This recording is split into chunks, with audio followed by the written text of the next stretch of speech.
नमस्कार, मैं हूं आपके साथ मेनका चौधरी और आज बात होगी सीएजी रिपोर्ट यानी कि कैग रिपोर्ट की, जिसने दिल्ली में सियासी पारा हाई कर दिया है।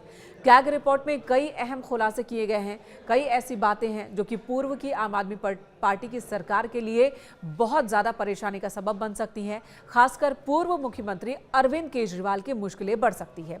3 महत्वपूर्ण बातें जो इस वक्त मैं रखने वाली हूं। पहला, शीश महल का जिक्र है। इस रिपोर्ट में साफ साफ लिखा गया है कि सीएम आवास की मरम्मत पर बेइंतहा खर्च किया गया। साल 2020 में 7 करोड़ 61 लाख रुपए मंजूर किए गए थे सीएम आवास के नवीनीकरण के लिए यानी कि मरम्मत के लिए, लेकिन साल 2022 तक काम चला और इस बीच जो लागत वो बढ़ गई। और कितनी बढ़ी? 1-2 करोड़ रुपए नहीं बल्कि 33 करोड़ 66 लाख रुपए खर्च किए गए।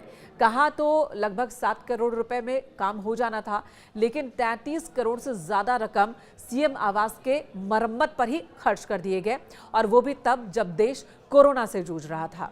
दूसरी बड़ी बात जो कि पूर्व मुख्यमंत्री अरविंद केजरीवाल के लिए बहुत ज्यादा परेशानी खड़ी कर सकती है, वो है शराब नीति से जुड़ी हुई। कैग रिपोर्ट में भी ये साफ साफ लिखा गया है कि शराब नीति की वजह से सरकार को 2000 करोड़ रुपए से ज्यादा का नुकसान हुआ। कैग के रिपोर्ट में यह बात साफ साफ लिखी गई है कि जो आबकारी नीति अपनाई गई उसमें बहुत सारी गड़बड़ियां थी। जो प्रक्रिया अपनाई गई वो पारदर्शी तरीके से नहीं अपनाई गई। लाइसेंस बांटने में भी मनमानी की गई है।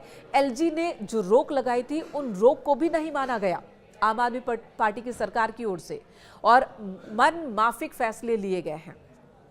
नियमों की धज्जियां उड़ा दी गई है और कोविड के नाम पर उन कंपनियों की लाइसेंस फीस माफ कर दी गई जो कि आम आदमी पार्टी से करीबी थी। 144 करोड़ रुपए लाइसेंस फीस के माफ कर दिए गए और इससे भी सरकारी राजस्व को नुकसान पहुंचा। और जो तीसरी बड़ी बात जो इस रिपोर्ट में है वो दिल्ली की जनता से सीधे सीधे जुड़ती है, और वो है प्रदूषण को लेकर। कैग की रिपोर्ट में यह खुलासा है कि दिल्ली में प्रदूषण नियंत्रण और पार्किंग विकास शुल्क में भी अनियमितता बरती गई है आम आदमी पार्टी की सरकार के दौरान। यानी कि अरविंद केजरीवाल जब मुख्यमंत्री थे तब ऐसे फैसले लिए गए जिसकी वजह से पर्यावरण को लेकर जो काम किए जाने थे वो काम नहीं हो पाए हैं। वहीं पार्किंग विकास शुल्क में भी गड़बड़ी की बात लिखी गई है। साथ ही सरकारी बसों का जो प्रदूषण सर्टिफिकेट उसमें भी गड़बड़ियां पाई गई हैं। जिन बसों का प्रदूषण सर्टिफिकेट लिया जाना था नहीं लिया गया, यानी कि वहां पर खर्च नहीं किया गया, बसों की मेंटेनेंस पर खर्च नहीं किया गया है। पीयूसीसी यानी कि प्रदूषण जांच प्रमाण पत्र निर्धारित वक्त पर लिए ही नहीं गए।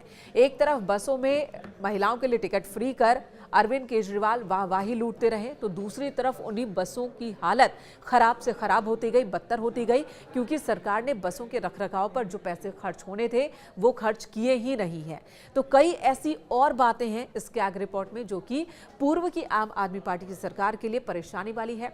और अब बीजेपी और ज्यादा हमलावर है। बीजेपी कह रही है कि यही वजह है कि आम आदमी पार्टी की सरकार के दौरान ऑडिट काम को पूरा नहीं होने दिया जा रहा था, उसमें लेट लतीफी की जा रही थी और कैग की रिपोर्ट को टेबल नहीं होने दिया गया।